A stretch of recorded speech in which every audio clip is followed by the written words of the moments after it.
This is IA Forward, your playbook for success as an independent insurance agent. Here to help you knock it out of the ballpark are your hosts, Shane Tatum and Tanya Lead. Welcome to IA Forward. A few weeks ago, we had our fabulous summer intern, Miss Campbell, on the podcast, and we were discussing communication with Gen Z.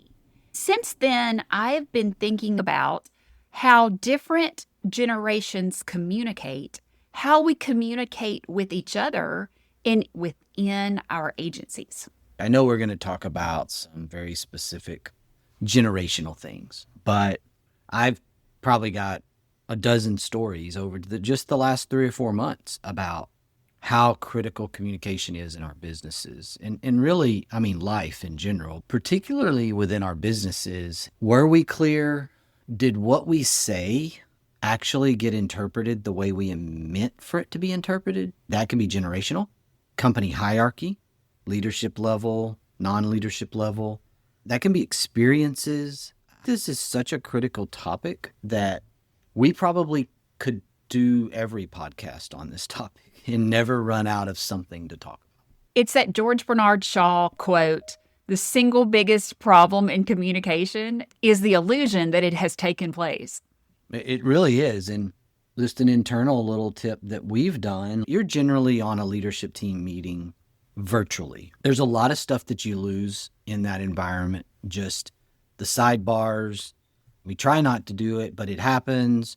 Did you get everything? Did you hear that? I asked Tanya, I don't know, it's been a while now. I was like, hey, I know this is kind of very secretarial to say this, but would you take notes? Would you take notes on our meeting? It's not because, anything other than Tanya's the one that's virtual. So if Tanya heard it in our leadership meeting, it comes out right in the notes. I generally go back and read the notes and check what she heard. It's not anything bad on Tanya or anybody else on our leadership team. It's just the reality of, did that come across the way it was intended? Is that what we're actually talking about? And I've had countless conversations in the last 2 weeks about the old telephone game. We said it and we know in our minds what we meant to say, but did the person you're talking to or the group of people that you're talking to actually understand what you meant?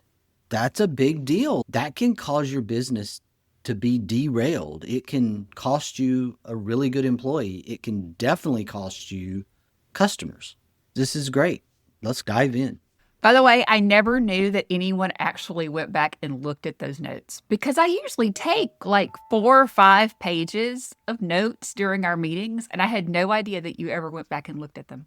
I do. I'm not super consistent, but I go back and look at them. I take notes still. I take little handwritten notes. I go back, look at your notes, see my notes, and I'm like, is it close?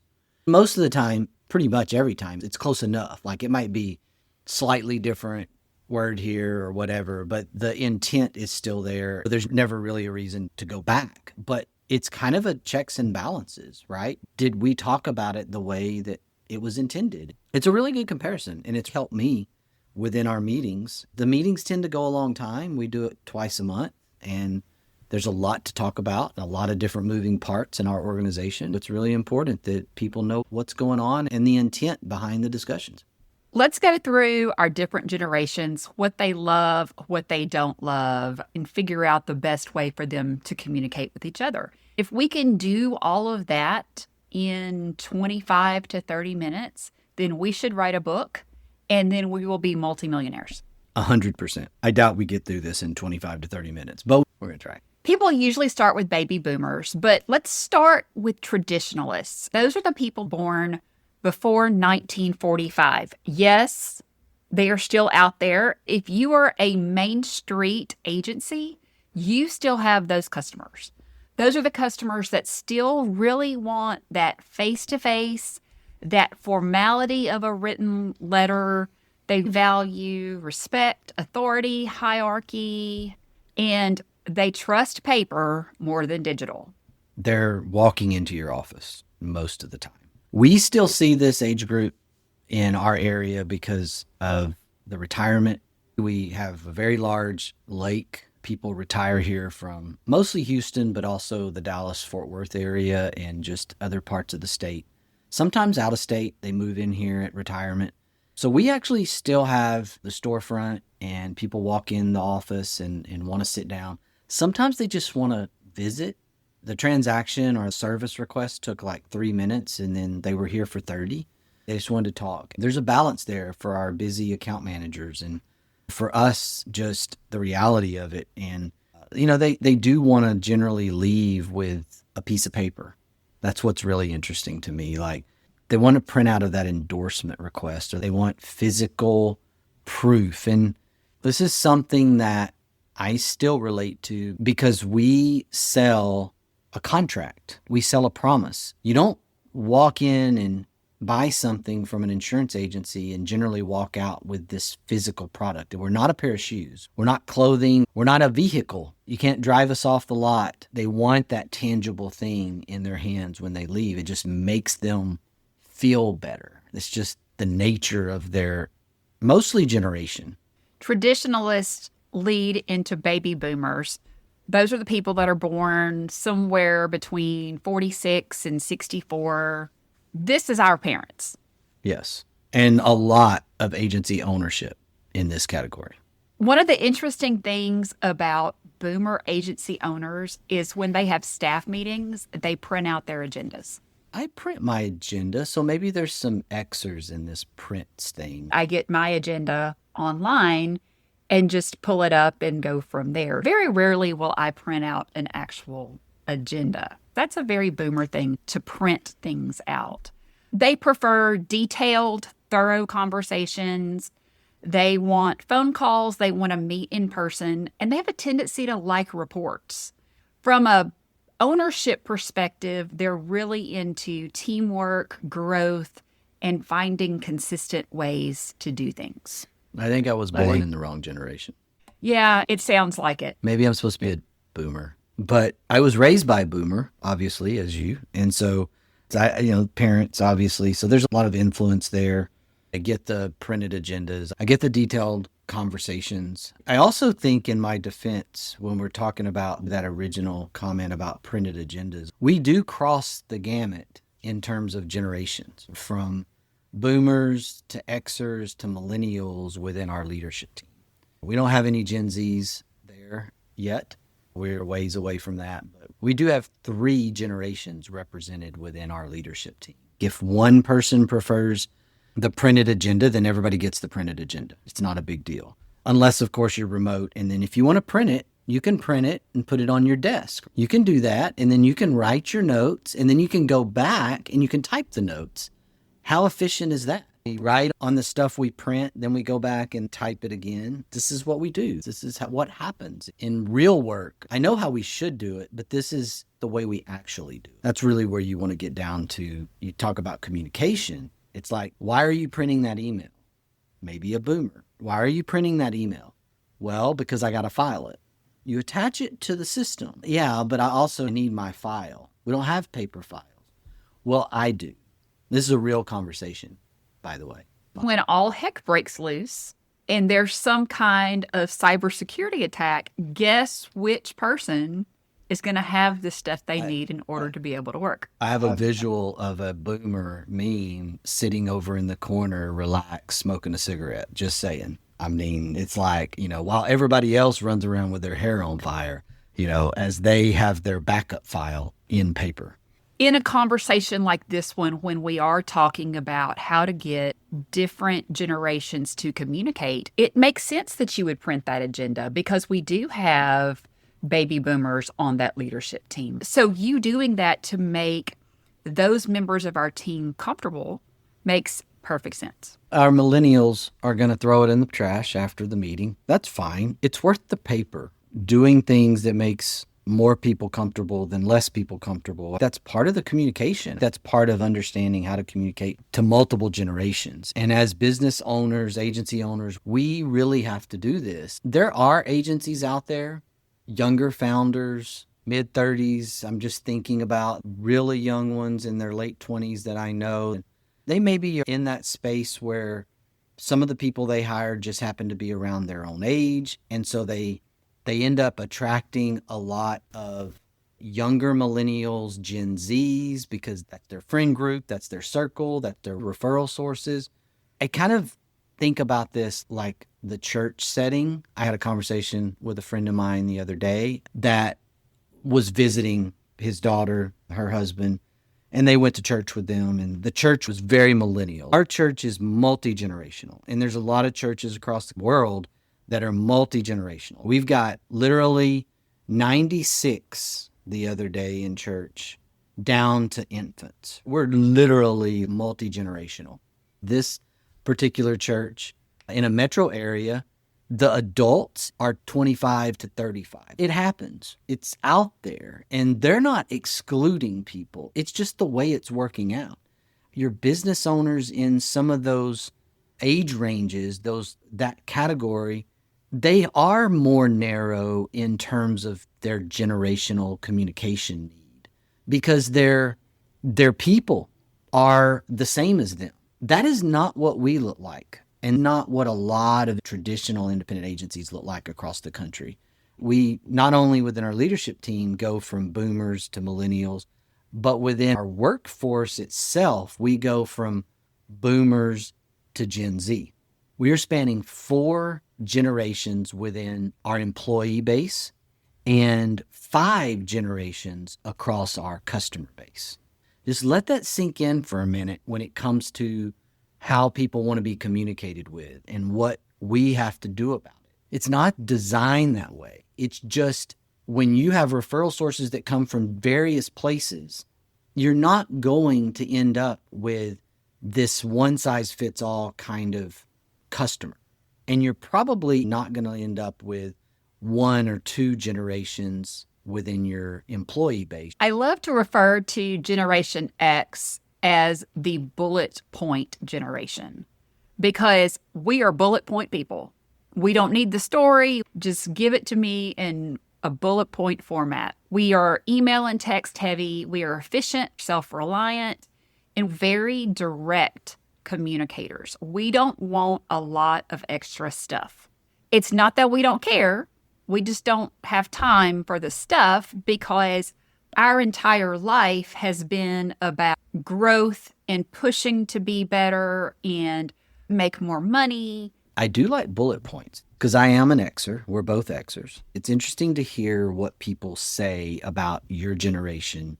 And then you realize that's pretty accurate. And then you realize in some cases, it's like, well, that's not really me. Maybe I'm an anomaly inside that generation.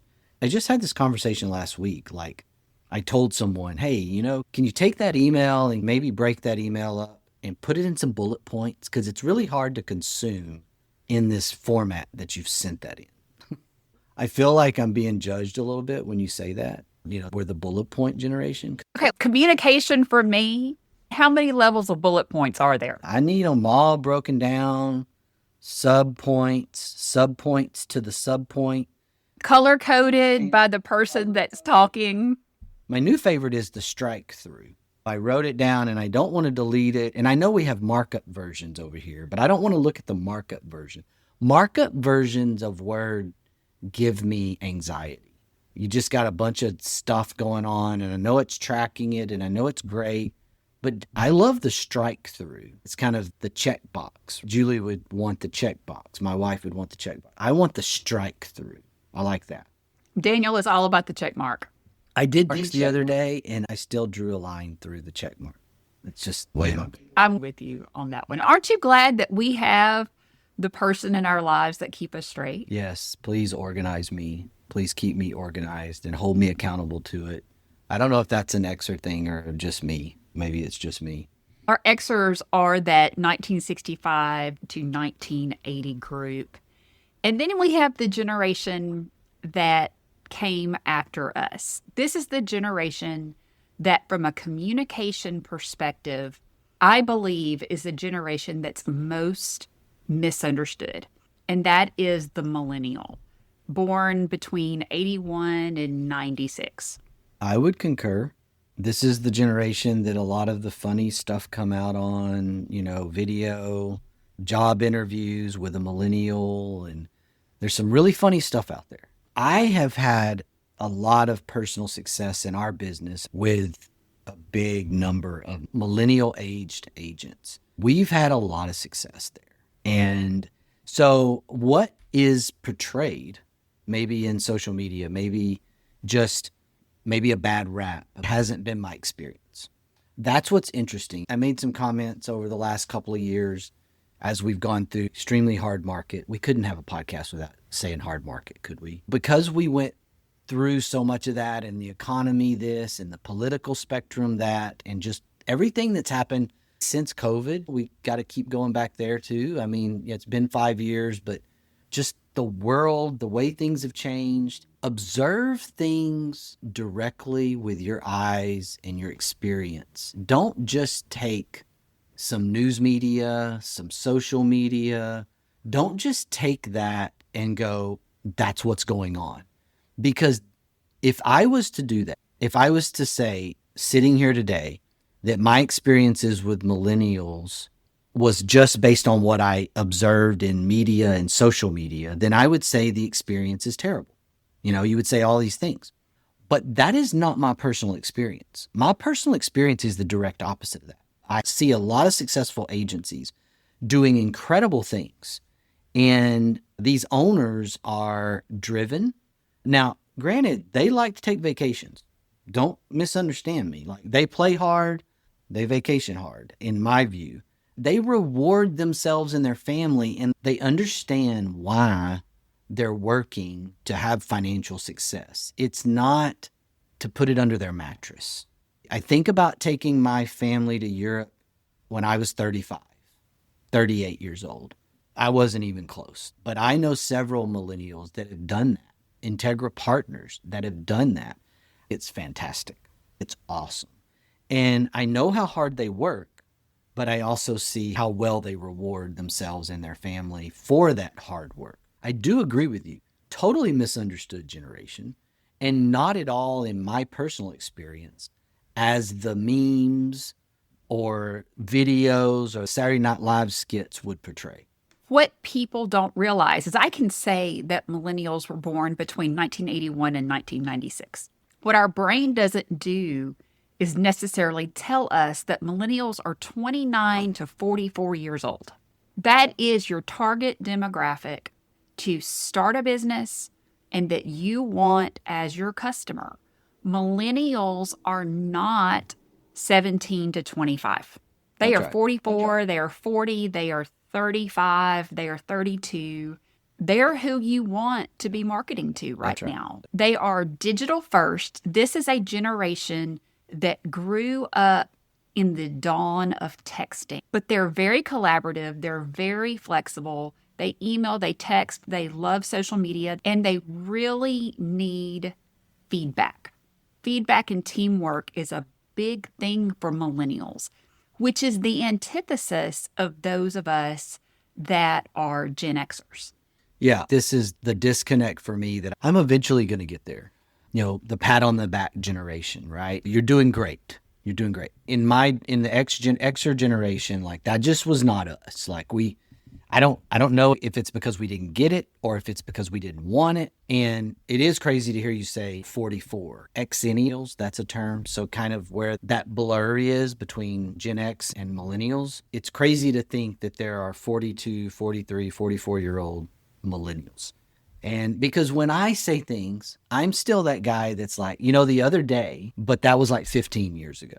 And so when you realize those little social media things, it's like, when you realize that, it's something with Back to the Future, 1985 to 1955, I think were the dates. And actually 1955 is closer to 85 than today.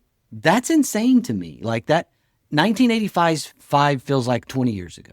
It's going to be 20 years ago the rest of my life. But that's just what we do. And as the millennials and the Gen Zs get older, they're going to feel the same way. I'm sure that millennial that graduated high school in 2005, 2006, that I'm sure that to them, that feels like 5 years ago, 10 years ago at times. And that doesn't change. It's just going to always be that way. But this is why the communication is so critical. And for us to be able to understand that we think differently. Like generations think differently. They had different experiences growing up. I have two daughters that are going to both get married. One's engaged, one's probably a couple of years from engagement, if not sooner. Both my daughters and their future husbands will be college graduates. My wife and I are college graduates. So our entire nucleus that started as my wife and I, our two girls, their spouses, everybody's going to have a college education. Now, our parents, both sides, only one parent had a college degree. The other did not. That was normal in 1985. It was even a little rare that one of your parents had a college degree. The only friends of mine whose parents both had college degrees were educators. My circle growing up. I don't think my girls have any friends whose at least one parent didn't have a college degree. Both sides. It's just something that struck me the other day, just going back and looking. And that is a generational thing. That's things we can go back and look into and kind of study. That shapes communication, our experiences, our educational levels, the educational levels of traditionalists versus boomers versus Xers, the mixture of that educational level. That's interesting to me. As you go down into Gen Z, while there's a lot of college education, we see this move back to the focus of trades. Huge move to trades over the last 10 years. And so where does that take us from a communication standpoint? Gen Z, those born between 97 and 2012, they are so visual. They are all about things that are visual, instant, quick hits. They want immediate reaction. They love video, they love memes, they love short texts, and they really value individuality and quick information. You have two daughters that are Gen Z. I have several people in my life that have Gen Z daughters who I have gotten to mentor over the years, and I find it absolutely fascinating. They don't text me usually, or I'll get a text that says, "Hey, can you hop on a FaceTime?" And then my phone's ringing and it's a video call. I'm sure you have the same thing at your house. We don't even get the text. We just get the video call. Mom's phone is going off. Then she didn't answer, so my phone's going off.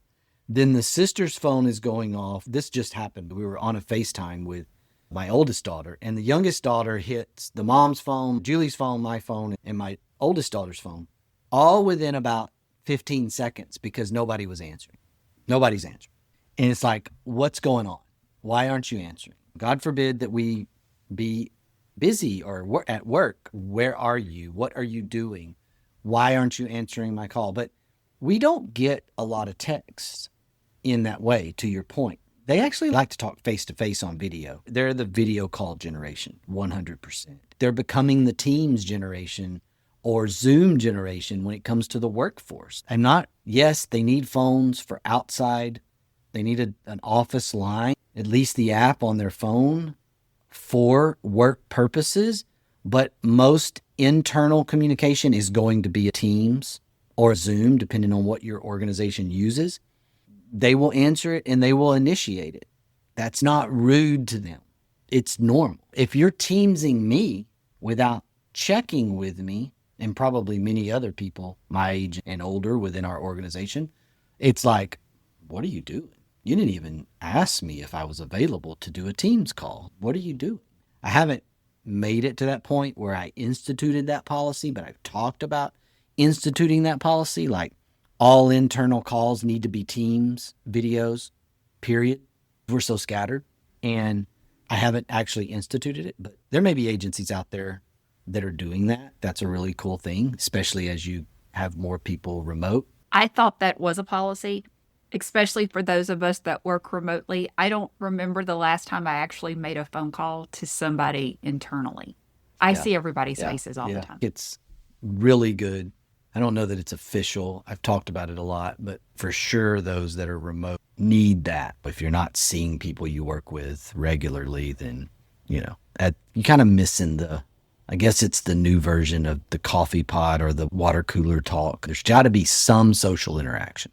Now, that's the other thing that Gen Z is struggling with. I'm familiar with a lot of Gen Z going straight into the workforce without the quote, go to the office. And there is some struggle there. There's some noted struggle there. And companies are struggling with this. One of the interesting things about Gen Z when it comes to training is they prefer training videos instead of a manual. I can't stand to watch training videos. Like, just let me go to the dentist instead. Just let me read it. I'll figure it out. I'll let you know if I have any questions. Training videos take way too much time for me. They drive me crazy. But when it comes to Gen Z, that's exactly what they want. They want to be able to watch a video, do it kinesthetically, and then they've got it. Well, it's okay to call them the YouTube generation. I mean, they're digital natives and they don't know life without smartphones. If millennials are the text generation, then definitely Gen Z, if not millennials, are the YouTube generation. I can't tell you how many times I've been like, man, I don't know how to do this, or something's broke, or something's this. And they're like, well, just YouTube it. You can solve anything on YouTube. That's probably true. I don't know that I've ever found anything I couldn't solve on YouTube. So it's very natural to think why Gen Z's more comfortable with that than we are. I'm with you. It's not my favorite, but I use YouTube a lot. And I love it when they transcribe it for me so I can take the video, read it real quick, and figure out what part I need to watch. I've converted myself to more of a listener over a reader. I'm going to take an Audible over a Kindle book. Obviously, the combo is the best, but I read to fall asleep. I listen to consume the book. How about that? Is that fair? I'm the same way. How do we bridge this gap? That's probably the point of the podcast, to answer that question. We have to understand that people consume information differently. If people consume information differently, then we have to communicate differently to different people and be aware of that. And my struggle with this, and I like to think I'm a constantly improving communicator. I know that I'm better than I was yesterday, and I'm way better than I was 10 years ago. This is an area that I spend a lot of energy on. I spend a lot of energy thinking about it. I probably drive my wife crazy, and I'm like, how did that sound? Did that come across? If there's any validation that I typically need, it's around communication. Did I communicate that well? Do you think everybody understood it? I think first and foremost, we have to recognize that we need to be better communicators. The other thing is get that feedback. I tend to double back. That's something I've started doing more and more. I had an internal meeting with a team around some communication issues just in the last week. I've doubled back this week with a few situations one-on-one because I wasn't really sure within the team setting if a couple of folks were getting it, maybe clearly understanding the direction or why, what the why was behind something. And I felt like doubling back one-on-one might close that gap. You know, it takes time, it takes a lot of energy, and you have to be intentional about it. But that's one of the things that we can do across multiple generations is just either the double back. It's really hard to get that feedback because sometimes I feel like I'm accidentally talking down to one group while I'm communicating. One group is hearing it as talking down to them. Another group is appreciating it because it's in their tone, it's in their style. And so that's where the big struggle comes in as leaders and as communicators. I had a mentor of mine. This is where I grabbed a hold of this about 5 years ago. He said, you're not the chief executive officer, you're the chief translation officer. And that's what happens within the generational span. As communicators, we have to really be more about translating than just speaking. You got to be able to translate what it is you're communicating into the various generational tones or the way the generations receive it. One of the ways to simplify this is ask how someone prefers to communicate. When you're talking with them at the end of that conversation, do you prefer text, call, email, video? If you know how people want to be communicated to. It makes it a whole lot easier to communicate with them. I was at an insurance conference a few years ago, and there were two speakers. They had created agencies specifically so they never had to talk to a client. The only way they communicated with a client was via email and text. If they had to physically speak to a client in person or on the phone, they did not want them as a client and sent them somewhere else. And at the time, I thought, well, that's very curt. And I didn't love it. And I still don't love it, especially knowing what I know about our Gen Zs, because that's not even what they want. There's a specific group of people that, yes, that's what they do. However, I see other agencies buying the system because people are saying no one wants to talk on the phone. Everyone wants to get their information via text. Everyone wants to get their information in an email. And then we've got major communication problems long term. That's what's great about the independent agency system is that there's agents that can create a model like that. The part that I do agree with you on that I just kind of cringe around is that there's people buying the concept, paying for this concept to be taught to them, assuming that everybody's that way. And that's back to, you have to make sure that evidence with your own eyes is accurate versus what you're being told.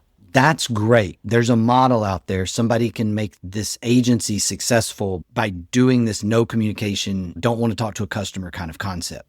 That's no different than that church that's targeting a certain area. Even though they're saying they're open to everybody, they're really targeting a certain age group. It works in that area on a very narrow scale. That agency model works, but you got to go wider. You got to be in certain metro areas, certain geographic areas. You got to be willing to pass on customers.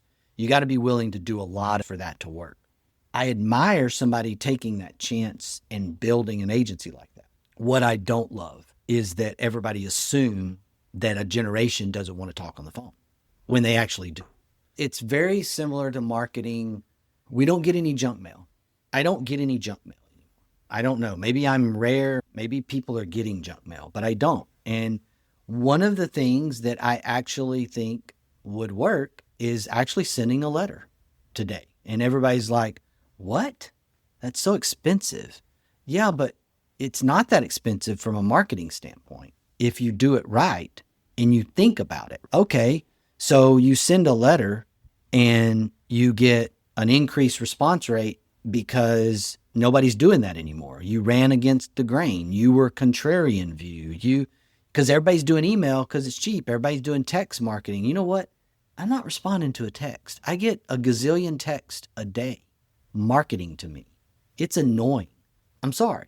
But I will respond to a text from someone I know, right? Now, if you have something to sell me and I know you and you text me, okay, I'm paying attention. But random, like direct mail texting from a marketing standpoint, no, not interested. But I'm actually reading the letters. I got a letter the other day from a financial planning organization, and I'm like, this is really good. Okay, I'm going to check you out. And I did. I checked them out. I'm not going to do business with them. I already have that. But it was intriguing to me. You have to figure it out with your own eyes. You can't just follow the crowd and just assume that just because someone's saying it and had success with it, that it's going to work for you. That doesn't equal success. Stay flexible, stay adaptable, and adjust the style that you're communicating based on the staff member you're talking to, the client you're working with. That's ultimately the best way to do it, is just be adaptable, be flexible. Now, it's simple, but it's not easy. Be coachable yourself. Be honest with yourself. Understand that there are different styles, different ways of consuming information means there's got to be some different ways of communicating that information. The more we work on ourselves around that, the better communicators we can be. I am convinced that a lot of struggles in the world can be avoided with better communication. I'm going to leave us today with this quote from Pat Summitt. Communication is the key to building trust. Attitude's a choice. Make a great one. Bye, y'all. At the Integra Partner Network, we understand that carrier access is the key to your agency's success. That's why Integra offers direct access to top-rated personal and commercial carriers, ensuring your agency thrives in today's challenging market. And with our comprehensive resources, profit sharing and bonus opportunities, technology and peer support, all while you retain 100% of your book with no penalties to exit, Integra is ready to empower you and your agency to find sustained growth. Find your way to Integra. Visit IntegraPartnerNetwork.com today. That's IntegraPartnerNetwork.com.